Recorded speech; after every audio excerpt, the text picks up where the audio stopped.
Assalamualaikum warahmatullahi wabarakatuh. Berikut ini adalah ijopsi rangkaian listrik di mana dipersembahkan oleh saya sendiri, Dwi Anissa dari Pendidikan Teknik Elektro Fakultas Teknik Universitas Negeri Padang. Setelah kita login, inilah tampilan pertama dari ijopsi sendiri. Dan beberapa fitur dari ijopsi. Yang pertama RPS, rencana pembelajaran semester. Kemudian job sheet, di sini terdapat job sheet 1 hingga 13, jadi untuk 13 pertemuan. Dan ini tampilan tiap job sheetnya. Kemudian ada laporan untuk upload laporan, kemudian video pembelajaran, dan terakhir adalah profil saya sendiri. Nah, berikut akan ditampilkan proses penggunaan e-job sheet atau elektronik job sheet sendiri saat praktikum. Selamat menonton. Ya, langkah pertama masuk ke aplikasinya. Setelah login, kita langsung memilih. Di sini dicontohkan untuk job sheet kedua, di mana pertama kita membaca terlebih dahulu tujuan, teori singkat, dan alat dan bahan yang kita gunakan. Kemudian kita pahami gambar rangkaiannya, apa-apa saja yang kita butuhkan untuk praktikum. Masuk ke langkah kerja, di mana yang pertama itu siapkan alat dan bahan yang dibutuhkan untuk membuat rangkaian kerja. Alat dan bahan ini bisa kita lihat pada bagian C atau poin C, yaitu alat dan bahan yang kita butuhkan. Pastikan alat dan bahan yang kita ambil sudah sesuai dengan yang tertera pada job sheet. Nah, ini penampakan dari alat dan bahan yang kita butuhkan dan akan kita gunakan untuk praktikum nantinya.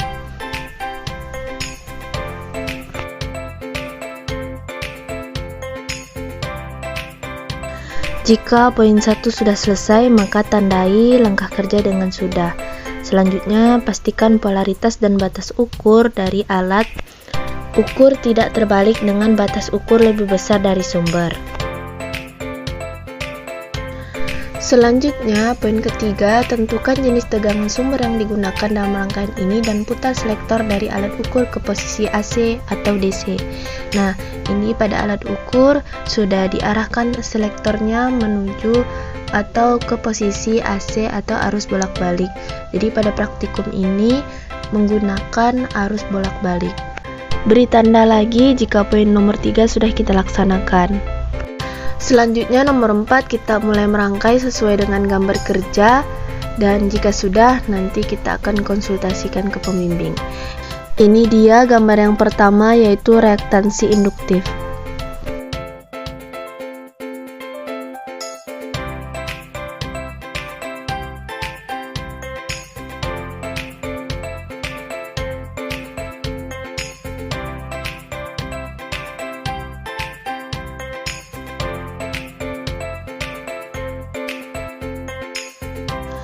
Setelah selesai merangkai, maka kita bisa konsultasikan kepada pembimbing dan pembimbing akan memberikan arahan kepada kita.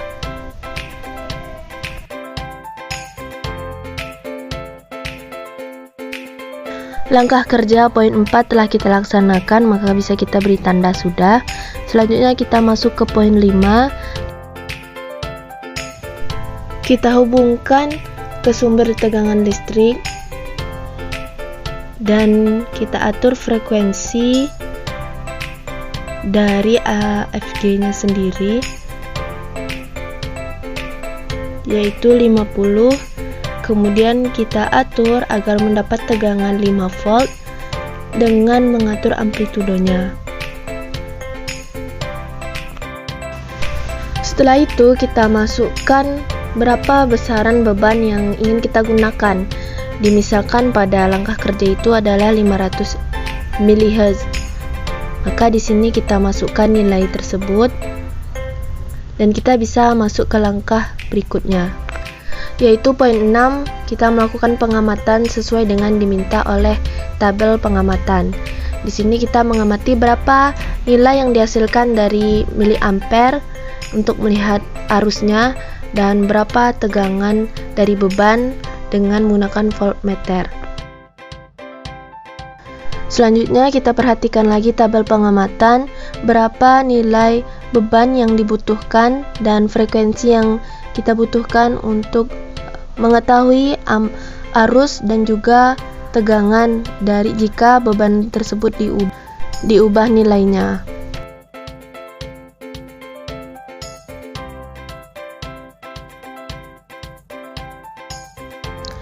Jangan lupa catat pada laporan sementara yang sudah disiapkan sebelumnya. Langkah kerja poin 6 telah kita lakukan, maka kita bisa masuk ke poin yang ke-7, yaitu masuk ke gambar rangkaian yang kedua. Di sini kita perhatikan lagi dan jangan lupa mencabut terlebih dahulu dari sumber listrik dan kita perhatikan gambar rangkaiannya serta kita rangkai ulang sebaiknya. Nah, jika sudah, maka kita bisa mengulangi langkah pada poin nomor 6, yaitu untuk mendapatkan data arus dan juga tegangan dari masing-masing rangkaian yang kita cobakan. Artinya poin ke-7 juga telah kita laksanakan dan kita bisa masuk ke poin 8, yaitu kita kembalikan semua alat dan bahan ke tempat semula dan rapikan tempat kita praktikum. Jangan lupa masih ada, yaitu upload laporan sementara, hasil atau nilai-nilai yang didapat dari tabel pengamatan. Nah, foto laporan sementara kamu dan upload laporan tersebut pada bagian upload laporan. Isi data diri, nama, NIM, sesi kelas, dan job sheet keberapa yang dilaksanakan saat ini. Kemudian, upload foto dari laporan yang telah kamu buat.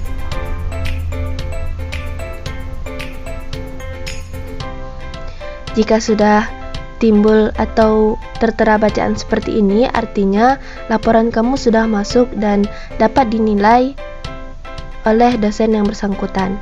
Nah, inilah penjelasan mengenai aplikasi eJobSheet yang bisa saya sampaikan. Terlebih dan terkurang saya ucapkan terima kasih sebanyak-banyaknya. Saya akhiri. Wassalamualaikum warahmatullahi wabarakatuh.